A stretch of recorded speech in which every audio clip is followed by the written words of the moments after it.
Hello, everyone. Welcome to another episode of the Love Fruit podcast. Today, I am joined by Frank Huarcaya. I believe I've got the pronunciation right there. Well, I've checked it with you in the past, but Frank is someone that I've known for quite a long time from the Woodstock Fruit Festival for a number of years, and he's been involved in that event in a few different roles and capacities.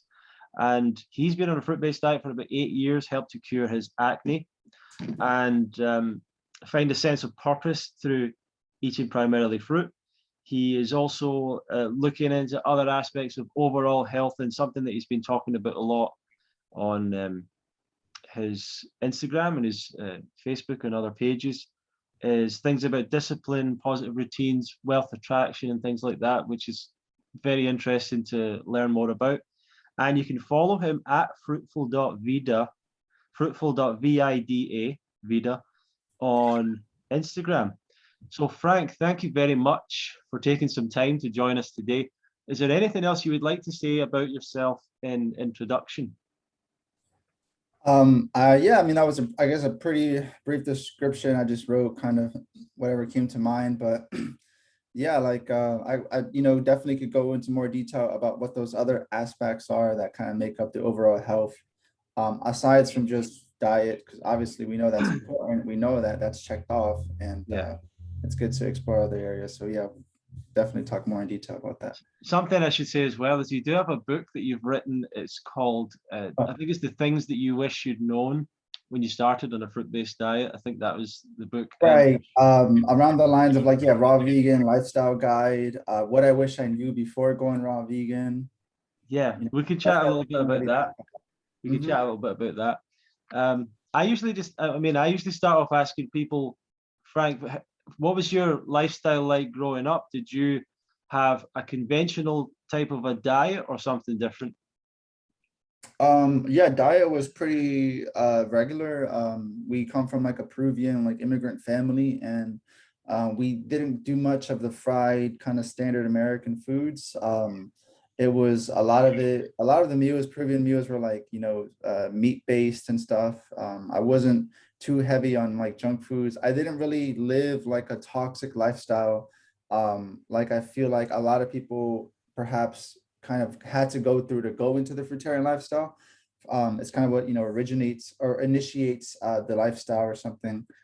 People tend to like learn from uh, we tend to only grow when we hit rock bottoms, right? And Right. well, I started the fruit diet when I was 17. And I didn't really hit like a rock bottom necessarily because I'm 17, I'm still in high school.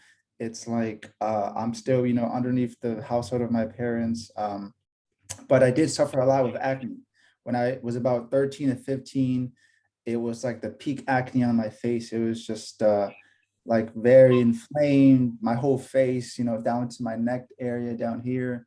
And he's even starting to get in my back. And it was just kind of, yeah, really bad. I would go to the dermatologist and, get prescriptions and medications and creams that I would take on a regular basis. And yeah, kind of just, I knew deep down that this wasn't what I wanted to continue. Like I knew, like I think all of us know to some extent, even if it's deep down, very, very deep down, that pills, creams, medication isn't like the solution. I think we all know that to some extent. And me being young 17-year-old taking these things, like I knew that wasn't right. So I knew it was like I have to like contribute to some kind of holistic healing, holistic way of living. And then I came across one of these videos on YouTube. It was titled, what was it titled? It was like, what a fruitarian eats in a day. And I was like, that's an interesting word. I never heard of that word. I think I know what fruitarian means. Let me click on the video. And there's Ted's face popping up. And he's like talking about like, oh, what I eat in a day. And ever since I clicked that video, I got hooked on his videos, but not just his videos. It was like his philosophy around fruit and why he eats that way. It was like the way, like his just the all around knowledge around why he eats. It made so much sense. It clicked so much. And his videos led to, other people's videos such as Michael Arnstein's. And it was primarily between the two of them that had like the biggest influence on me growing up Yeah. with the raw.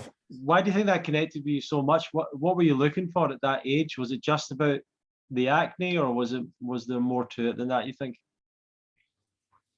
I guess I always wanted to, yes, eliminate my acne. And so I started this fruit-based diet. For I just ate like fruits, like from whatever I was eating. I wasn't even vegetarian. I never even heard of vegan. I was like from standard Peruvian traditional meals to fruitarian for 2 days. I ate just fruits for 2 days, and like I started going, my like I noticed like my skin started clearing up, or not even clearing up, but like no new acne was forming. Within 2 weeks, the acne was clearing up. And I was like, wow, I was taking medication for years. And now all Wow. of a sudden, I don't need to even, ask for a refill. And I kind of got mad at the dermatologist because he never asked me like, what food did I eat? What water did I drink? Never even bother asking all that stuff. And yeah, that's kind of how it started. It was the acne for sure. What was Because the every what? time I wouldn't eat fruit and I'll eat like junky foods like a chocolate or a pizza, Yeah. I get acne pop up. It pop up right in my face. Oh wow. What was what was the reaction of like friends and family around you when you said that, when like, because the dermatologist wasn't listening, but what about other people around you? Did they think it was a bit crazy as well, or? Yeah, I thought it was like just weird. I got made fun of a lot in high school. I got made fun of by friends. I got judged at.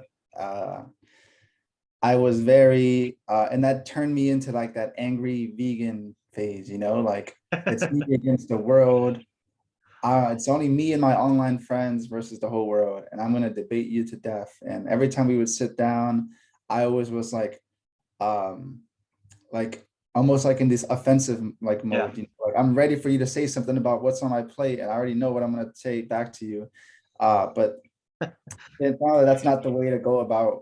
That's not a way to maintain relationships and friendships. And I've definitely like changed. Like I could care less if my friend Bob or whatever ate meat or ate fruits at this point, to be honest. I'm not here to convince them otherwise. If they want to change, they can ask me for, questions of curiosity, and then I can help them out. And I kind of learned that, like, I don't need to be like preachy onto those who don't even want to open their ears. Yeah, yeah, absolutely. So how, from doing this experiment of 2 days on fruit, like how long did it take from there for you to start like uh totally changing your lifestyle, or was it pretty much instant? Did you just go from there and eat a lot of fruit from there on, or did you uh, start take a while to kind of go more vegan? What did it look like? Yeah, I heard about the fruit diet through Ted Carr's videos, and the next day I just went to the wholesaler. I went to like the supermarket and I bought tons of fruit, and I only ate that for 2 days. And then I started just eating primarily fruit or mostly fruit. And I continued to eat, the chicken and the steaks and the eggs. But then I heard about vegetarianism, and there was a movement behind that, and veganism. And I was like, well, let me try this. And so I slowly, within a phase of 3 to 6 months, I just cut out all animal products since the date of hearing about fruitarianism. And yeah, it's just kind of been, in that gradual phase of fruitarianism, then vegetarian. And I didn't even like, I wasn't very deep into, like the fatty or vegan junk foods. Like I didn't Right. really eat a Beyond Burger or like, those mock meats until a few years down the road. Yeah, and where was it you were doing this? Was it, I believe you're from Philadelphia, is that right? Yeah, yeah, I grew up in Philly. Yep, I'm still here actually. Yeah. Oh, yeah. Yeah, so that was you just sort of coming out of school. Was there any kind of support group, community? Was there other people that you could meet in that area that were doing something similar to you? No, not at all. I felt like I tried looking, not even, people my age. I was always kind of distant from people growing up just because I felt like I couldn't really relate to many people my age, especially like in high school. All these kids are just, in high school mentality, and it's just hard to relate when you feel like your mind is maybe developed a bit more or something. So no, I didn't feel like I found much support or even health conscious friends in Philly. Which is why like I ended up moving. Once I turned 18, I just found a way to go to Hawaii. Woodstock Fruit Festival in Hawaii, actually. That was my gateway to Hawaii when Mike had the Hawaii edition. Right. Yeah. So which when did you, you basically got your whole family to go to Woodstock, is that right? And how did that happen? Yeah. So how did that start? So I went to Woodstock first in Hawaii and then the one in New York. And then I was like, oh my God, this is great. Why didn't I tell my family? Like I had the best week of my life there. I ate fruits. I met so many people that are into this way of living. I'm like, I felt like, I don't know, coming back to some kind of family reunion, but I never met these people before. Like I felt very relatable to everybody. So I was like, I gotta tell my family, I gotta tell the whole world. I told Yeah. friends and family. The first people most receptible were my younger siblings, and they came with me the next year. So it was me and two of my younger siblings.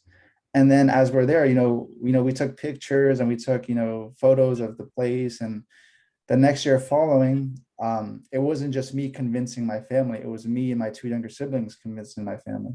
So it was kind of like, the help of them. It's like, and we were like, well, come this year, and we'll treat it as a family vacation. You don't have to be raw. You can eat raw outside of the festival. You can eat your meats and whatever outside the festival. And then, people come up with excuses all the time. And they're like, okay, well, it's too expensive. Well, you can volunteer. So my dad ended up volunteering as a truck driver.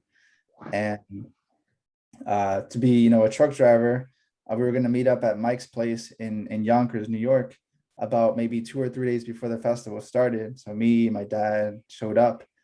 And once my dad arrived that night, I stayed the night. My dad was like, I'm going to go to a restaurant and grab some food. You want to come? I was like, no, I'll stay. And he ended up going to a Peruvian restaurant and ordering like, a big fat a piece of steak and all these things, like what he regularly gets. It's a typical meal. Didn't think much of it. The next day he was on the truck on the way is what onto it on his way to Woodstock. And throughout the days at Woodstock, he found that he wasn't really satiating meats or satiating, he didn't have the urge to leave the festival to go to buy his own typical foods. And then after Woodstock, he didn't have that sensation that, crave meats again. And then he realized like, whoa, the day before driving to Woodstock, when I had that steak, that was the last steak he had, like Oh, ever. Like, wow. yeah, 4 or 5 years ago. Yeah. That's unbelievable. So you weren't like trying to get him to change it, just the environment of the festival just kind of made him change his habits. For sure. Once they were there, and like I knew they were going to be there for the next week, I was like approaching more of like my Spanish speaking friends to like having them to approach my parents, and just to kind of befriend them, convince them otherwise. Like the goal was to at least get them to be like vegan, vegetarian, um, and it helps that they're super open minded. And I had some friends like Anna, Hugo, from You go, Brazil as yeah, well. yeah, sure. Yeah, just Spanish speaking friends who would also just, just hey, tap them Yeah, on the side, chat with them. And that way they could see that I'm not the only like weird, fruity person like that exists. There's so many of them. Matter of fact, the tables have turned now because they're like the ones that aren't very health conscious, yeah. so um they noticed that. And you know what triggered it for my dad? He said when they were playing soccer, you were there, he was like the biggest one. He was the most overweight person at the soccer team. And everybody, half the people were shirtless because you got to separate, shirts with no shirts. He was probably in the shirtless team and he was a bit like embarrassed for the first time and probably what is a long time because his friends, when he's playing soccer, a lot of them got the beer bellies and all these things. Sure. So at festival, he was like, oh, wow, the beer belly isn't normal, you know? Wow. That's so funny. I put it I always think that, in you know, the thing that you pointed out as well was that these events are fantastic, even for people who aren't doing this diet, who aren't trying to do this diet. Like when people come along as a family, like yours did, when people bring a lot of women often bring their family, their husband, their children, sometimes men bring their family, you know, and they're not necessarily supportive of it yet or interested in it yet, but they love the event. Like regardless of the food and everything, they love Woodstock and the event and the people. yeah. And do you agree with that? Like it's great for people even who aren't even don't even have the intention of doing this diet yet. Yeah, I think so. It's honestly like we don't really think much about food because we're not even doing the prepping or the cleaning and stuff. It's just really it's for like the I go more so for the social like Yeah. yes, the cleaning, the foods is great, but a big part of it is also the social aspect and the yeah, just the gathering of like minds, year after year you see these people and it kind of just builds a bond. So Yeah, yeah. I just go to play soccer with your dad. Like that's the highlight of the whole thing. Yeah. Yeah, But he how missed. I've never seen behind the scenes like the truck driving and stuff like that. So Woodstock, do they have to hire a truck? Like they can't get people to deliver the fruit from New York, so they have to hire trucks and drivers. And where is it you go and get the fruit, and how does that all look like when you're doing that? Yeah, so we Mike rents these 26-foot trucks from a company called Ryder. Usually they would pick it up in this place called Yonkers in New York. And we'd show up on Thursday morning, like at 4 a.m. or something to pick him up early morning. Because we gotta, yeah, so like it's usually three truck drivers and three trucks. Um, and yeah, we do a food or maybe one or two, yeah, 2 full days full of driving, like full entire days, which is generally like, I don't know, Friday or Saturday or Thursday and Friday. And we're picking up fruits from either the wholesalers. Hunts Point is a big, fruit wholesaler in New York, New Generation, and we're picking up, the watermelons, and they just load up the entire truck with pallets and pallets worth. Um, and yeah, it's just, driving to point A where they load it, and then point B is the festival. And in between, it's, 5 hour, 6 hour drives and stuff. Yeah, and I've noticed as well, they usually keep the truck, or well, at least one of the trucks they keep on site for storage. Is that usually how that works as well? Yeah, because that thing stores a lot. And it's also refrigerated too. So I don't know. I don't think there'll be if they were to unload the trucks entirely, then I don't know if there would even be enough, fridge space because there's a lot of fruit. It's a lot of volume of fruit. So yeah, I think it's just used as storage. Yeah, cool, cool. And I've always found it, I've heard that they couldn't get these companies to just deliver the fruit, which is quite sad. Um, but yeah, interesting. And what are these places like? What's like Hunts Point? Are these really massive places? Can you get basically everything you want there? Yeah, it's huge. I go to a wholesaler here in Philly and I thought that was big. That is teeny compared to Hunts Point. Hunts Point is like the wholesaler in Philly times 10 or something. It's crazy insane. There's a lot of traffic and super industrial. Yeah, you can get any fruits. It's open to the public, which I think a lot of people don't know. Right. You obviously just need a car to carry like the big boxes out. But yeah, you can get really quality stuff at these wholesalers. In general, any wholesaler, I'm sure if you live by any major city, there's one. Type in XYZ city wholesaler, and that's one way to get kind of a lot of fruit in bulk for a good price too. Yeah, really cool. Really Yeah. cool. So Woodstock you've been a part of for quite a number of years now. What's Yeah. been your some of your standout memories of the event? I guess one of the first few was back in Hawaii. I think that was a highlight for me just because it was my first year and it was kind of like honeymoon phase of the whole raw food and, you know, in awe of, seeing all the people that you follow on YouTube and social media and like, whoa, these people, in life, and we can see them in real life, they exist. And so I had a lot of those kind of like awe moments in Hawaii when I Right. was, at the time it was like the Evan Rocks, the Megan Elizabeths, the Ryans, the Charles, and all of them. And yeah, and obviously, meeting Mike as well, he was like a big influential person for me. I just felt like, you know, mind you, I'm coming from an environment in Philly, just out of high school, where it's not the most vibrant and happy. It's not Hawaii. Hawaii is so polar opposite than that. And I'm just walking on. I just felt like everybody had like a certain glow on their face. Like, yes, I would follow them on Instagram, but it's like they had the Instagram filter on in real life because they just looked so beautiful and they were glowing and stuff. That's funny. Yeah, I was never at that Hawaii one. I've heard a lot of different stories about it. I've actually heard some people say good things, some people say bad things. What was your overall feeling about how that event was organized? Because they've not done that since. Yeah, I think it was, I mean, it was my first year, so I didn't really have anything to compare it to, but now looking back at it, it was a smaller crew. I feel like the focus of people were to be exploring Hawaii, not staying at the retreat center. So a lot of the times during the day, the campsite was, not at full capacity. Yeah. And I think, times throughout the day where there weren't many people at the festival because people were out exploring and hiking outside of the campsite and stuff. So I guess it's good, if you want to explore Hawaii, but I felt like the purpose was to stay within this niche of raw vegans. How important has that been for you, the attending these festivals? You know what? This year, upcoming year that just passed, I realized it's very, very important. I was maybe concerned, like, yeah, I don't have to come back after 2019.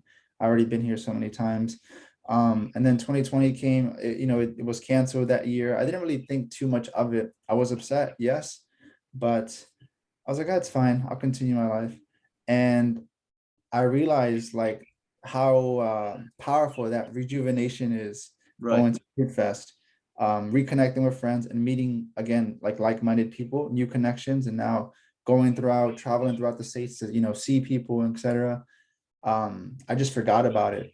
Like I just forgot how good that felt last year because it didn't happen. So Sure. having that time year gap made me realize that wow, it's powerful. I know that you're also quite close with Michael Arnstein, and I think that you've um, maybe worked closely with him in certain ways. And what have you learned from Mike?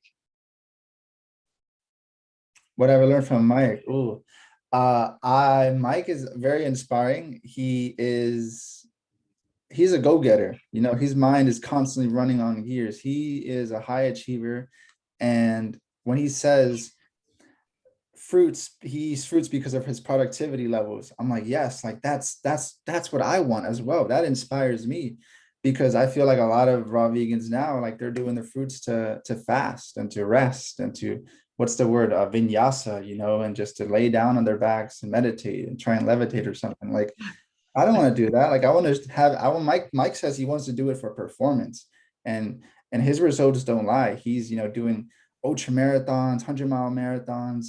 It's just some numbers that are just crazy to wrap my mind around. And on top of that, like, the business that he's running on high levels with a lot of, you know, volume in and out of those businesses. He just has a lot on his plate. And that is something that I look up, like I admire in him. As just to be like like a go-getter in all aspects of your life. Not just stop at diet, but to continue onwards. Amazing, yeah, yeah.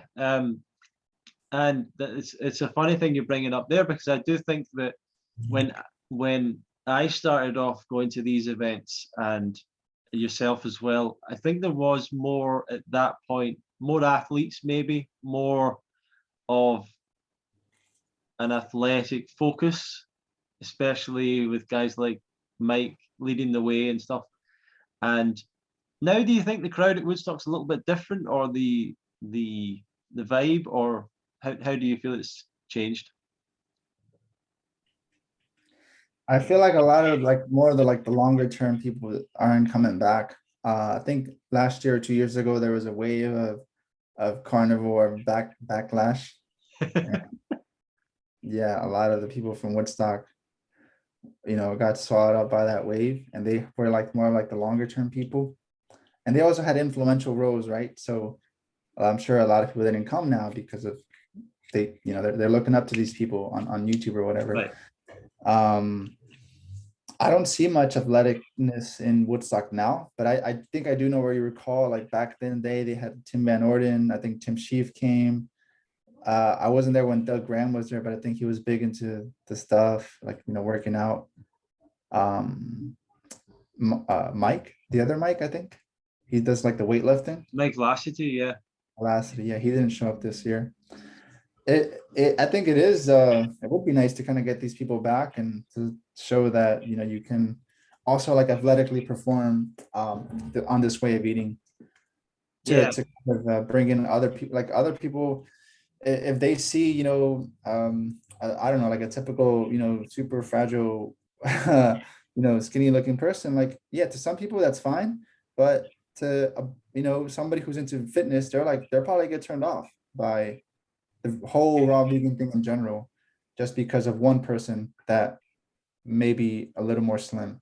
Um, so I think we're even like walking advocates, of the raw vegan world. So I think it is important to also like look, uh, you know, like be fit also, because I think that's like can Yeah. bring lure people in. Did you kind of connect with any particular books or teachers or anyone that really helped you stick to the diet? Was there any, was it YouTube for you mostly? Was it the events? Was it just a combination of things that kind of kept you on that path? Yeah, for me, it was more so Mike Onstein's and Ted's. Their content was what kind of they're similar people in terms of like they're also focused on business and also health, and they kind of try and merge the two. But I'm not super into like what do they got? Robert Morris, right? Is the guy? Right, right, right. Like I'm not super into like the studies or like reading into like all the information and data about why raw Yeah, yeah, vegan, yeah. how the stomach and digestive. I don't. There's a saying, you can you can study the roots or you can eat the fruits. I could just rather eat the root. I'd just rather eat the fruits. That's brilliant. Excellent. Yeah. So you were coming to these events.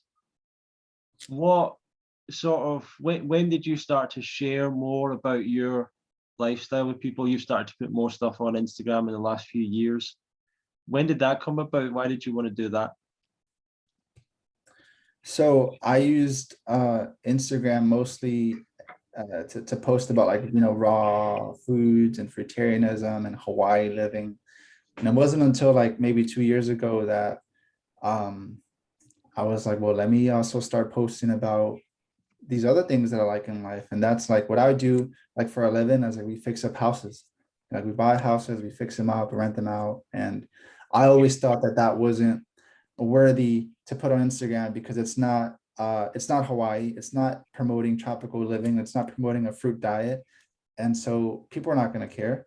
But that honestly, it's a big part of it's a big role that I do. It takes up a lot of my time. I do that, in and out, day and day. Um, and I just started promoting that, and also with the work, the mindset behind it as well.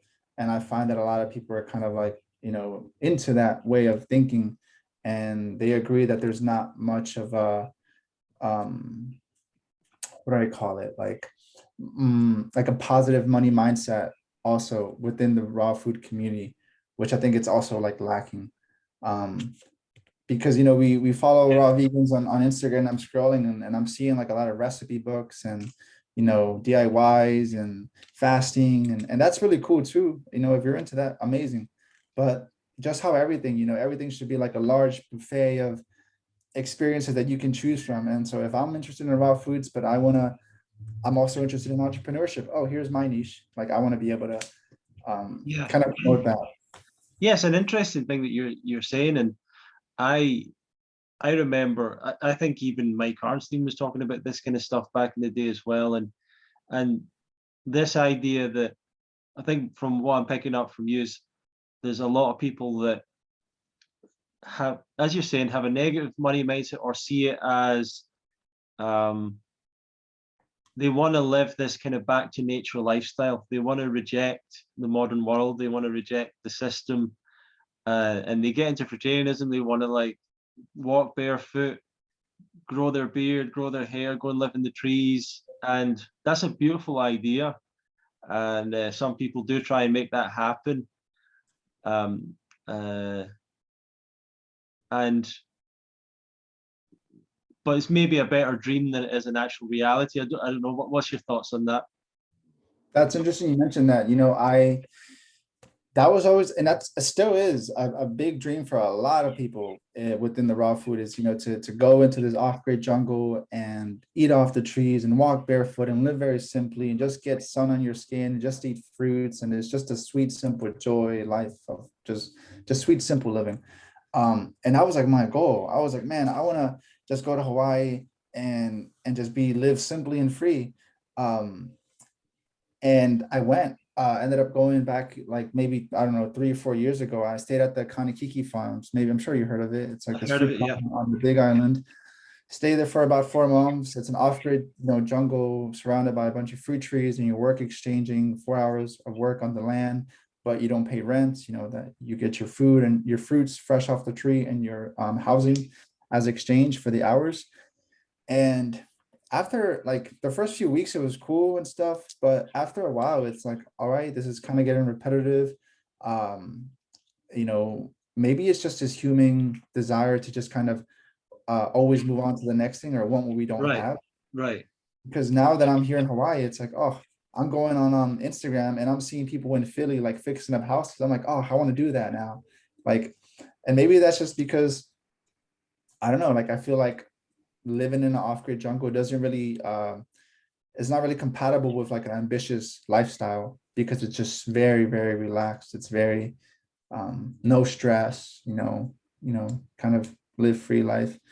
And yeah, I ended up just kind of, leaving Hawaii for those reasons because I just felt like I was turning into like a beach bum, It's Right. nice, I, coconut, going to the beach all the time, but I used to use the word fruit bum. Like there's uh, these fruit bums that are like, and I don't really mean that like insultingly, but just like the idea of like I someone wrote that that gets down. they get into fruit and they want to just go away to a beach somewhere, get away from everything, get away from stress, quit their job, and they end up like out in Southeast Asia somewhere or whatever.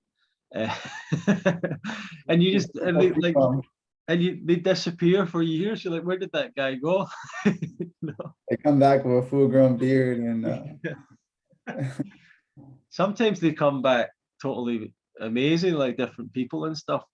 Um, but yeah, sometimes they just disappear. You never see them again. You're like, what happened to that guy? Like he was like so young and full of like energy and all that. So, yeah, I I totally hear what you're saying, Frank. I think that people and I think it's probably worthwhile for especially for young men, young and maybe young women as well. They get into this. They've maybe in the modern world, maybe they feel like opportunities aren't so good from where they are, and they just want to reject the world they're at, and they get into the fruit thing, and they want to go away and do something else. But the way I feel about it a bit more, Frank, is like getting into this is such an opportunity to do something productive and meaningful in terms of if you're not happy with the world around you, try and make some kind of a difference in some way, yeah. and instead of where can I find the easiest life on a beach somewhere with coconuts and everything, that maybe you should think, well, how can I help improve the lives of other people with the knowledge that I've got. That's the way that I've tried to think about it a little bit more, of like the feeling of I want to share this with people or help people with it, rather than I want to just live like a freedom lifestyle, or that kind of thing. And I feel like I went to Koh Phangan a couple of years ago, and which is like a kind of touristy island in south of Thailand. And I didn't really want to. I was in a relationship, and my girlfriend at the time wanted to go. I was just happy to be even in a grey, cold place. If I could work on the things that I was trying to make happen, I felt like I was doing something better than being on an island somewhere. And as beautiful as it was, like I just didn't really like the vibe and the fact that people were just looking to escape. I just felt people were escaping, and I'm not looking to escape. Like Um, the like people within the fruit a community. Like they go to like these tropical places to escape their current Yeah, situation. that's what I feel like. It's Mhm. looking to escape the world rather than like coming up with a better solution, you know. Yeah. So That's a very valid point. That's part of the reason why I left the very first time from Philly. It was a way to escape. I despised Philadelphia so much because of the first time I went to Hawaii, it was like maybe 3 weeks. And it was like, whoa, I get to see what Hawaii is like, this new impression, this new outlook on life. I come back to Philly, the energy dropped, everything got dull, everything got yeah, gray, low energy. And then I just despised it so, so much. I'm like, you know what? I need to get out. I grudged Philly and I wanted to escape. right. It felt like that. And I was like, I'm fine with escaping. But then after a few times of back and forth, I just felt like I was trying to run away from these like internal problems. And I didn't I felt guilty if I were to go to Hawaii because in the name of escaping, like I felt like if I'm not happy in Philadelphia, then I won't be happy in Hawaii. And yeah, so that's something that I went through, like escaping. I wasn't very happy with that, but I also see it in other people as well. What do you think about Hawaii in general? I think it's great. I think I mean, like the Hawaiians, like the natives don't like others promoting it and stuff in a way because like then they get flooded. But I think it's honestly a true, really beautiful spot. It's very laid back. So I don't know, maybe it's more like a retirement place or something. But I mean, they've got so many climates, mountains, beaches, snow, deserts. They've got it all. And the island of Oahu has the city, and it's got an abundance of nature, and I love that part. It's like the best of both worlds. Um, I mean, I haven't really traveled much elsewhere, honestly. Yeah, yeah. It's just like I never left the US. Um, Do you think the tropics helps to do you think it helps to be in the tropics to do a fruit-based diet? oh, 100%. Yeah, yeah. It's becomes effortless. What about the fruit in Hawaii? Is it local? Is it what's this or is it still imported a lot of it? Yeah, there's always local fruits like the staples are papayas, bananas, passion fruits, coconuts. Those are always going to be there. Um, but you also get a lot of exported fruits. But there's little hidden fruit stores here and there that you can go to and then get whatever's in season. But you can feel the taste and this if you're there for like a full year, um, you can just feel like the fruits, like as the months go, the fruits peak and then they come out of season and they come in. It's like I'll trade the saporia for some sour sops, next month. It's cool to kind of witness. Because That's in awesome. Philly here, it's the same fruits all year round. You always get them at the store. Everything's exported. Awesome, awesome. Well, let's talk a little bit about the topic that we got onto a little bit there, the wealth attraction thing, the entrepreneurship. Do you want to just maybe give some advice or some background on your experience in that? Um, and maybe some advice for others that might be listening who are doing this kind of a lifestyle, but want to also align that with uh, an ambitious approach to life like you have. For sure. Um, so I think a lot of us go into the category of like, all right, we look at the tropics as this ideal goal, ideal way of living, right? And I've seen it happen with a lot of people because it even happened with me. We're generally like we're young or whatever middle age, whatever age we are. We find out about raw foods.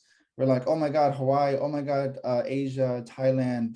We want to go. We're fantasized, and we go, and we love life. We're happy. We're ecstatic, but then we run out of money, and when we run out of money, we end up having to go back to our hometowns, work in a job we don't like, not as happy, a bit depressed, a bit like going through some kind of identity crisis.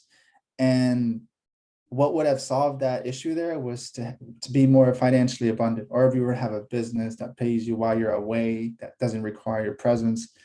And I'm like, whoa, I felt so beat down and sad when I had to go back to Philly because I ran out of money, and it was just like a hard smack in the face reality. Like money is really important. And I feel Right. like a lot of people in the fruit community almost deem it as unrighteous because it stands for, I don't know, some capitalist kind of greedy mentality. And I just think with that mindset, you're not going to attract money at all. You know, a lot of people at Fruit Fest, or not even Fruit Fest in general, just within the health conscious community, we speak a lot about abundance, and abundance in terms of fruits and sun and hugs and love, which is all great. But when it comes to money, we don't really tie those two words together. And I feel like there's a lack. There's a lack of, maybe, you know, there needs to be more like financial literacy teachers or something within the community. But I think it just as health is important, so is wealth. The accumulation of, you know, material wealth, or just not even like to be ultra rich, but like just to be financially secure, you know, Mm. because we have these great people at Woodstock that I see with amazing, you know, good hearts and just really honest, good-hearted like philosophies and ways of thinking, and they could do a lot of good for the world. But reality is they only have $10 to the name, and they could, you know, they're just living day by day. Imagine if these people had like, I don't know, like millions of dollars, you know, and they could really um manifest these ideas that are in their minds, like whether that's building a facility center that teaches people how to plant trees and grow their own food, or, you know, some yoga and meditation retreats, or some juice bars, you know, or Airbnbs that promote holistic living, you know, kind of things like that, um, to actually make an impact in the world. Because I think you can only reach so far with the lack of money. You have more, I guess, money, you can do these projects and they can help tap into the minds of more people and stuff. Yeah, that's a great way of putting it. And that it is a fact, as you're saying. At the end of the day, if you run out of money, you're going to be struggling to to get by and to buy fruit and to do the things to keep yourself healthy. So it's an important thing. And do you feel like people have an embarrassment around money in the health conscious community? And why do you think that is? Yeah, it's a good question. Are people embarrassed? I think they're probably embarrassed to admit that they aren't very like financially well off. And I think that's actually like something that I had like my first class at Woodstock this past year. And it was like, you know, we broke people into groups of twos. And part one of the exercise was admitting to the partner that our life isn't as great and amazing as we make it seem out to be. We all are human, we all go through struggles. And part of wanting to manifest your dream life is you have to acknowledge where you're at now. And if you're telling yourself that, you know, you're financially well and everything's okay, and, you know, you're in a way like being delusional by saying health is wealth, and even though you only got $5 to your name, you're not wealthy at all. But because you're saying health is wealth, that your mind thinks you're wealthy, and so you're never going to find a solution out of it, and so you're just stuck in this, you know, trap of never coming out of that. And so we were admitted to our partners that, you know what, like, you know, yes, I have, I don't know, a few $100s to my name. I'm not happy in my current living situation. My relationship sucks. Like these kind of admitting these bad truths about us. But that's part of it. You know, we have to acknowledge where we're at now. Um, and once you do that, it's like we're already halfway there. We already identified our starting point, and now we need to identify where we want to go. And that's a crucial part. And so even if people are embarrassed, suck it up, admit it. It's gonna suck to swallow something like that, but I think it's just a part of coming out of that rut. Really cool, really cool. What would be your advice for someone that's thinking, right, I need to get more focused on the money side of things? What would be your advice for them? Invest in yourself, because I feel like people want to go into investing into real estate like right away, or like whatever, stocks or something. I'm like, well, if you have some money, invest that into yourself through an ebook, through these bundle courses that are coming out, through course webinar sessions, one-on-ones, private one-on-one calls, subscriptions, anything, you know, and these things cost no more than $50, I feel. So invest in yourself, grow the value, within yourself first, and then you can seek out to like other investments, like, that are going to pay you back and stuff. But first is always invest in yourself, and like, going through YouTube or Instagram and finding these hashtags that, resonate with you, and then finding the people who promote these things, going into their and like investing into their products and courses. And, like that's where we got to start from. Like Ted has these, wonderful like academy courses. I know that's like on the higher end, but like the bundles are good. For example, $50, right? Gets you like 50 ebooks or something. It's crazy. Excellent, excellent. Yeah. So Frank, let's go back to the book that you actually contributed to the bundle, and it was about mistakes or things you wish you'd known when you started off. What are some of those things? Feeling like it was my responsibility that people weren't vegan. Uh, it kind of goes part with the vegan phase, like the angry vegan phase. Um, yeah, and also putting people on pedestals just because they eat like a certain way that tends to be like raw vegan. Like just because you eat raw vegan before, back then I'd be like, oh, this person's definitely up there on the pedestal in my eyes because they eat this way. It's holy, it's godly. I don't know. It's like, no, they're honestly just regular people like us. We, they still brush their teeth, they still sleep 8 hours a night, they still get sad, they still get depressed. And it's not, raw foods aren't going to heal every little aspect in your life. There's the emotional aspect, the financial aspect, the spiritual aspect that are also huge roles. Not to dismiss the food and everything, like I'm still super passionate about the fruits 100%, but I realize it's not the only part that dictates your health.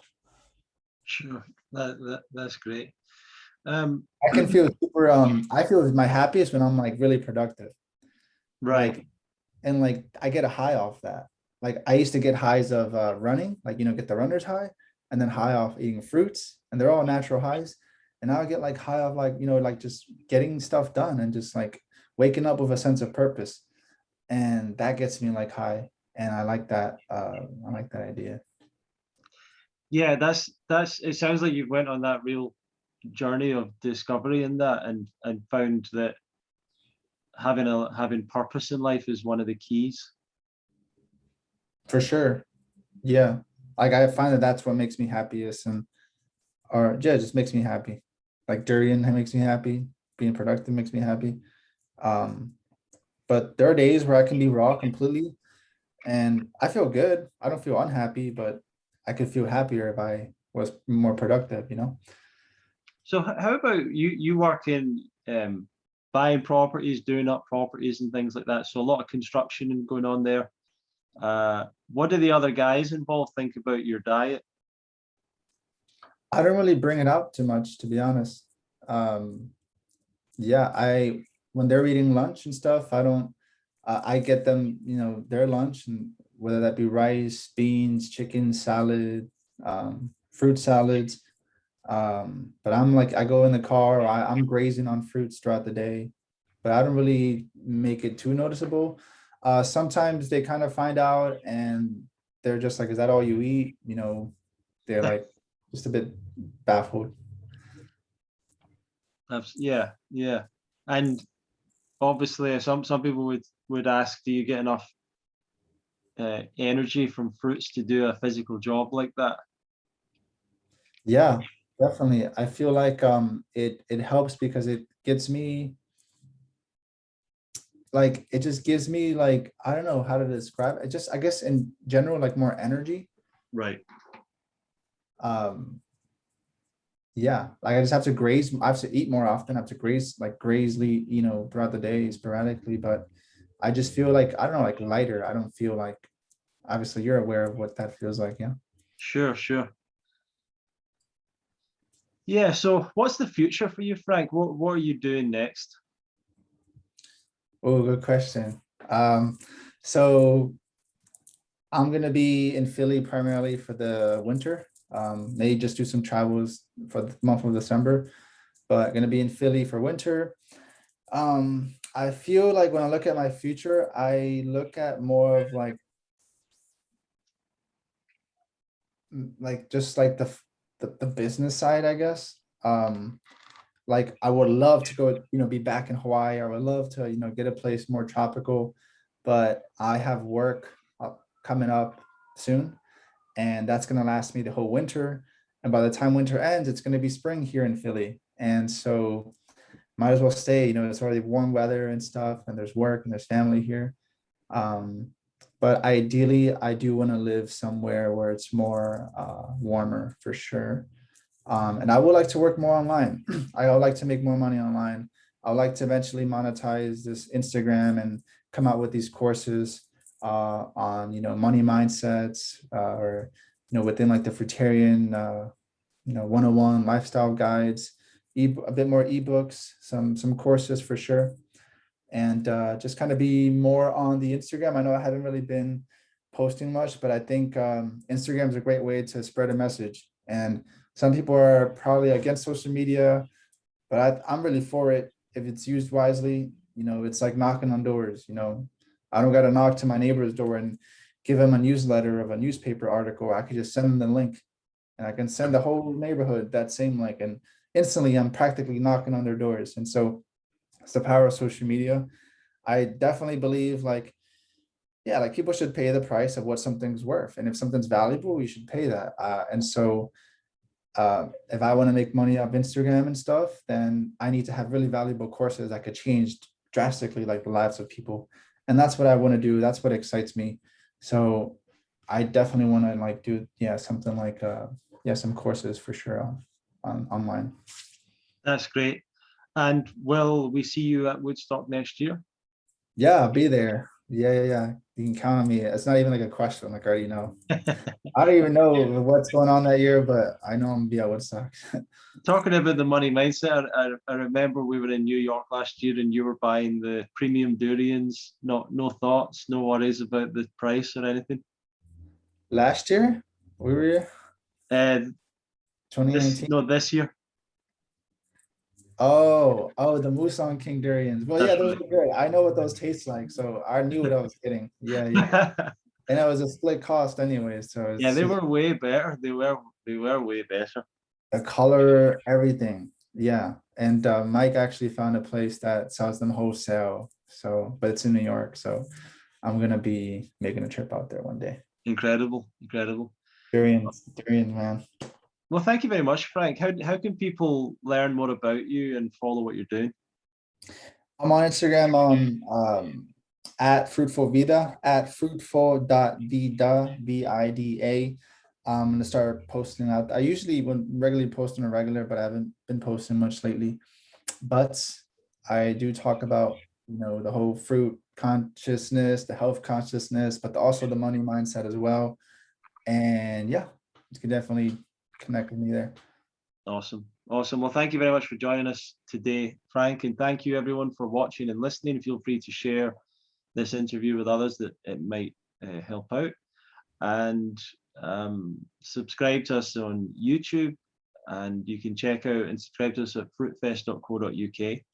Thank you very much, everyone. See you in the next episode of the Love Fruit podcast. Perfect. So yeah.